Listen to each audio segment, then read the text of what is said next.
And we appreciate you sticking with us here on the Consumer Quarterback Show. This segment's brought to you by Heights Soft Wash, pressure washing company here in Tampa Bay. Say hello to Ramin Kazami, really cool guy, awesome company. Heights Soft Wash, pressure washing. They do a great job on our real estate properties.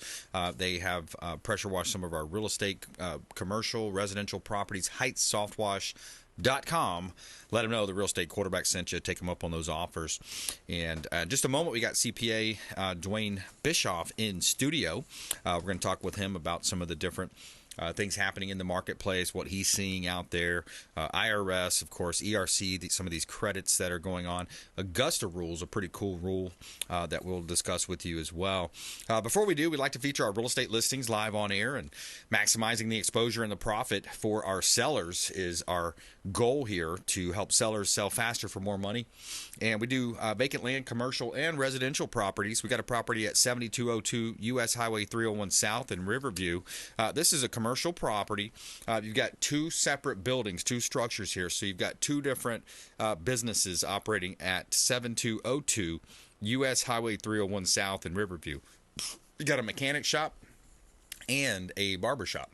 Now, the barbershop is going to be the one that's going to be relocating and selling. So you could take that barbershop and turn that into a CPA, financial advisor, real estate, mortgage, insurance, title company, any type of business there on the corner. So you've got vehicles passing by, close to 50,000 vehicles a day. Beautiful property, 7202 US Highway 301 South, Riverview.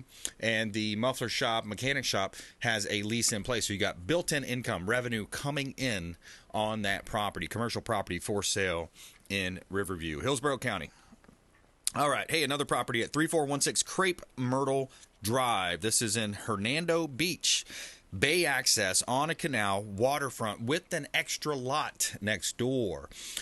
Beautifully designed and elegant interior finishes. It's set up currently for a VRBO, Airbnb, short-term rental. 3 bedrooms, 3 baths, 1864 square feet. Totally remodeled, beautiful property, 360 degree view of the water with the deck as well. Great opportunity right here in Tampa Bay. You can see all of our real estate listings online, platinumcoastalelite.com. All right, we got Duane Bishoff back in studio. Welcome back, sir. Yeah, thank you. Good to be here. Yeah, man, awesome. Let's jump right into it. I think let's start with the basics. If somebody has a business or maybe starting a business, choosing the right entity is a key element of that initial startup. Mm-hmm. Yeah, so there's a lot of talk out there, probably a lot of articles, and what I've seen are you have your basic. Well, I look at it, there's probably 3 or 4. So one is just stay as a sole proprietor, something real small you're doing on the side. Next up from there is you may want to create an LLC. People talk about that. Originally that started, to protect yourself, and it doesn't necessarily have, the protection that people thought it originally. It does if it's a multi-member LLC, but maybe not if it's a single-member LLC. And then the LLC has a flexibility. It can be treated, if you're a single member, it can be treated as, just a Schedule C, like a sole proprietorship on your tax return, which is very simple. You can elect to be taxed as an S Corp. There's some benefits to that. Or you could be taxed as a C Corp.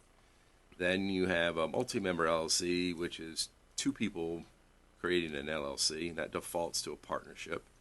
And that can elect to be taxed, again, as a schedule as a C Corp or an S Corp. C Corp or S Corp, got it. Right. And then you have a corporation. Obviously, with the corporation, you can elect to be a C Corp or an S Corp. And so people start their businesses. It all ranges from all over the place. You have someone who decides they're going to start selling candles. Okay, candles, how much they sell for. Right. So you got to sell a lot of candles to make a good amount of money. So a lot of times when I'm talking with people who have a new business that they want, it's different than someone who has been a lawyer or an engineer, has worked in a firm, and now wants to go on their own. They probably got an idea of some business that's coming their way and whatever, right? And they're probably going to ramp up to revenue fairly quickly than someone who's starting a little candle company, so to speak. Yeah. So the people, and there's nothing wrong with the candle company, trust me. But the expectations of, a lot of tax savings by doing something fancy, I tell people, if you want to, create the LLC for liability purposes, that's one thing. And it, gives you, sounds a little better than just being a sole proprietor. But until your profits start getting to be like 20 grand and are heading north, it doesn't make a lot of sense to try to do a lot of this more complicated tax stuff, because it costs you more in fees, more in headache, more in more things you got to do. Right. And so that's kind of what I usually tell people.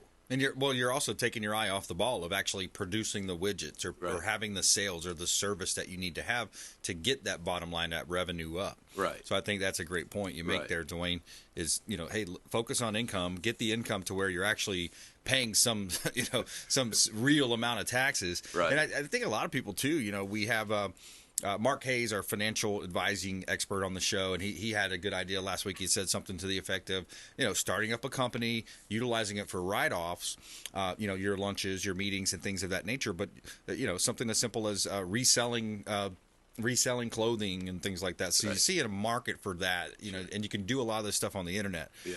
And then when you mention candles, I have to say, it always reminds me of these stores that are like in the International Mall or these big malls. It's like you have a whole store that sells soaps and candles. It's like, how do you pay your rent? There's a lot of people buying up candles, I guess. They like the smell of those things. I've never had a client that did that. I did have a client that sold a lot of stuff on eBay and stuff like that. They would go and buy stuff at, yard sales and stuff, and then resell it. They knew what to buy and then resell it. They made some money on it. They made some money on it. Yeah. You can make a living, but you're not going to make a killing. Correct. Exactly. Yeah. So I like that. So what you talked about the different types of corporations, C Corp and S Corp. What's the main difference there? So the main difference there is a C Corp is taxed. So there's a lot of cool things. So in a C Corp has an interesting thing where you can, if you are if you're one of the original shareholders in the corporation, you can, and you sell that corporation down the road, meeting some rules, you could exclude up to $10 million of gain. Wow. I have a client that actually is doing that. No way. That's awesome. Yeah. Wow.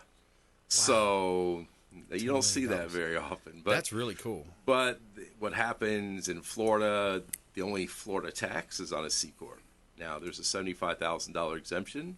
So if your profit's above $75,000, you got to pay Florida state income tax.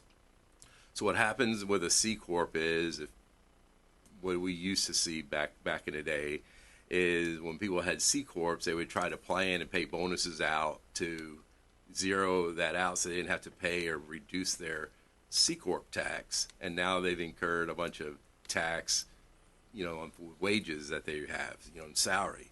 Okay. The cool thing is, I think it was when Trump was in there, they made it a 21% flat rate. Okay. So you used to have, different rates going up to 40%. Wow. And so it's flat rate, and then so that's kind of how that is. The tax is paid in the corporation. Mm-hmm. In an S corporation, there's no tax paid by the corporation. The profits are passed through to the shareholders, then they pay it on their income tax. So in effect, you're kind of doing what I said when they try to bonus out and all that. You reduce. S Corp is kind of designed to do that for you automatically. Got it. And but it's not taxed at flat 21%. It's taxed at your regular rates. Now, the one thing that happens in a C Corp is the money's in there and has been taxed at 21%, but then you have the hurdle of as it grows, of getting the money out again, because it's going to get taxed again when you take it back out. So you hear double taxation? Yeah. That's what they're talking about. And that's the C Corp? Yeah. It's taxed at the corporate level, and then it's taxed when you try to get it out down the road. It's usually in the form of capital gains. But unless you have that $10 million sale. There you go, the $10 million. So if you're going to grow your business and you're going to make it huge, do it that way, right? Yeah. The C Corp. Okay, so CPA Duane Bishoff here on the Consumer Quarterback Show. Bishoff and Associates, CPA. He's on Winding Oak Court up in Tampa, and I'm your host, Brandon Rhymes. I wanted to ask you just like a generalization, like general questions, like what are the tax rates now for your average income? What do you think most Americans are paying as far as taxes? Is there an easy answer to that? Yeah, it just really depends. I mean, what I see is most of our people are at least in a 28% bracket. We have plenty that are 39% bracket, or top bracket. So they're making $1 million or more, or 800K. Yeah. Okay. So once you get over $1 million, that's where you're jumping up to 38%. Yeah, but there's a couple really big jumps in the bracket. It jumps like. It's a real short bracket, and then it jumps again, like a double jump type thing. So people start getting, I don't remember where it's at. I can tell you next time. But there you go. There is a split in there where all of a sudden you get hit. Your income gets to a certain amount, and then you start getting hit. But right. Yeah, I mean, anything close to 40%. I mean, you pile that on, you add up all the other taxes you pay. Right. You pay taxes at the pump, you pay the 7% sales tax, you pay. I mean, we're pretty close to a 50% taxation in this country, right? So I was doing tax returns when there was a 70% bracket. Whoa. 70%. Wow. so that bracket but you is used gone to now? be able to do. It's down. Yeah. So. You used to be up, but there used to be a million things you could do. Right if you bought If you bought a piece of furniture, you get a 10% tax credit. Okay. There was a tax credit for expanding your employees. It's called the jobs credit. It's 20% of the growth that you did in wages. I mean, there's a million things you could do. Yeah. And we actually had a client. I was just a staff guy back then. We had a client. He was a neurologist in Lakeland. Yeah. And he was in that. And he didn't want to do any of it. He paid that 70%. 70%. Wow. And he was over $1 million. Yeah. Well, I didn't think he was over $1 million back then. Okay. So it's a little bit different this back is a while back. Yeah. Wow. It's interesting. Yeah. Yeah. I mean, so overall, has it gotten better from back then? Or Absolutely. Has it gotten a lot better? Yeah. Okay. Yeah. And what's the main cause of that? Why has it gotten better? Just because they drop rates. Okay. Because the rates could come down. They're trying to, they're trying to incentivize investment, and that's how growth happens. And Yeah, exactly. Incentivize. Hey, let's cut some of these taxes. People are going to reinvest it. That's the idea, at least, right? Yeah. Well, they talk about all the people. The poor aren't getting any tax cuts. Well, because they don't pay any tax. They don't pay any tax at all. They get money I mean, back. Yeah, the bottom. And where does that start at, Duane? Is that 28,000, 32,000, 16,000? Like, where's that number? it's we don't do any of those returns. I mean, you see little signs, get your $8,000 back. There's a sweet spot. Yeah. It's less. I mean, it's not much above minimum wage. Since minimum wages come up so high, it's somewhere in that neighborhood. Okay. Yeah. And I know when we help you have people to have kids. When we help people with home ownership, and there's a lot of down payment assistance programs, and there's a sweet spot there too. Right. I think it's per couple, it's around 48 to 52. I just throwing numbers out. Right, I don't know. It's been a while since I've done that. That's more on the mortgage broker side. Mm-hmm. But yeah, try to find that sweet spot, and then help people. I think that's what's great about, and that's the good part of government. Government's helping people get back into a position where they can earn, where they can, and be pillars in the community, and I think it's interesting to see. And then every time, here we go. We got an election year coming up. This whole idea of a flat tax will probably come out again. What's the deal with a flat tax? And CPAs may not like it, right? Because it's never going to happen. Well, because it's that's going to eliminate a lot of the jobs, right? You got to define income. Okay, so what's income? What is income, right? Right. So how are you going to define that? So if you have someone taking a wage, that's okay. But if you have someone who's a sole proprietor, does he get to take all his deductions and then it's a flat tax? I mean, right. So years ago, gosh, probably 15, 20 years ago, listen to talk radio. Yeah. There was a thing out there for the half-cent tax. Yeah.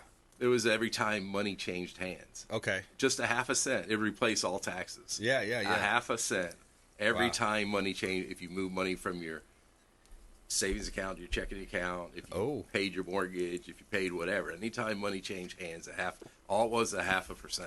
Now, it was incredible, the numbers of it, but it died, like it went down like a lead balloon. Did it really? Yeah. I mean, it's interesting too, because you look at, how the political side. Like there's a couple of politicians in D.C. right now that are under fire, and it's like the media is not recognizing it, but there's 5 million here, 5 million there, but they're going after the people's Venmo accounts. Are they really looking at people's $600 Venmo accounts? Anything over 600? They are. And the reason they are is because people run small businesses get paid with Venmo. Okay. And then they're not, so it's not being captured anywhere. They're not they're not being 1099. Right. You know, they're not necessarily reporting it. So that's why I say when they talk about all these auditors only for people who make 400,000, I say that's hogwash. No. That's not who they're after. Right. They're after the little guys who are, a lot of them are cheating, you know? Yeah, so, exactly. Yeah, but, I mean, you're taking it, it's easier. Oh, I forgot my wallet, or I didn't bring my checkbook, whatever it might be. It's easier. Okay, hey, just Venmo me. It's, it's $90 for the massage. You had an hour and a half massage. Let's take a quick break there. We got to come back here. More with CPA Duane Bishoff on the Consumer Quarterback Show. Bishoff and Associates. You can find him online as well. CPAofTampaBay.com. CPAofTampaBay.com. More with Duane Bishoff. Hey, do us a favor. It'd mean the world to us if you go to our YouTube channel and just hit subscribe. Subscribe, ring the bell, and this way you'll see our videos. We're almost to a milestone, so if you could do that for us, it would mean the world to us. YouTube.com, Brandon Rhymes Realty. We'll be right back. Consumer Quarterback Show, ConsumerQB.com. This is Work Done, and you're listening to the Real Estate Quarterback Show hosted by my man, Brandon Rhymes. Online at ConsumerQB.com. All right, welcome back. Brandon Rhymes here. 907 Crenshaw is one of our hot listings from the Platinum MVP team. This is from Roxanne on our team. She does a great job with all of her clients, working with buyers, sellers, and investors. 907 Crenshaw is a property that we've got in Lutz, Florida, Hillsborough County. 25 square feet, 4 bedrooms, 3.5 bath, ranch-style farmhouse on 3.16 acres. I love the acreage. A lot of people are looking for that acreage buy. They want to get out of the city into a little bit more rural scenario. 907 Crenshaw Lake Road will let you do that. All right, another listing here. 9731 San Vincent Way, Port Richey, Florida. Pasco County. Another great opportunity to own real estate. This owner put a lot of money into this home and has completed a complete renovation, a whole house remodel just over a year ago. Down to the studs, new roof, high-impact windows, new AC, air ducts, electrical components, hot water heater, appliances. 9731 San Vincent Way, Port Richey. And you can see all of our listings at PlatinumCoastalElite.com. Somewhere sunny and 75. All right, I want to get to this ERC, this Employee Retention Credit, because that's about to sunset. Mm-hmm. Yeah, so the employee retention credit is ERC. If you is to help help small businesses who paid wages other than to themselves, pay W-2 wages during 20 and 21, recovering from COVID. And so if you had a small business to qualify, one, you had to have a small business. Two, you had to pay W-2 wages to employees other than yourselves or your family members. Okay. And if you do, and if you had a decrease in revenue when you look quarter to quarter, so you look at your quarter, say second quarter of 2020 to your second quarter of 2019, you had to have a 50% decrease in revenue.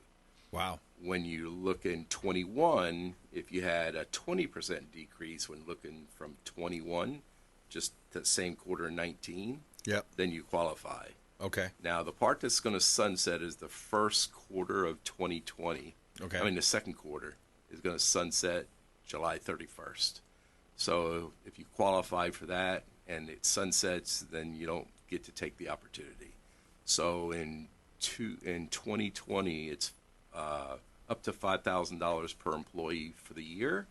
In 21, it's up to $7,000 per employee per quarter. So that's $21,000.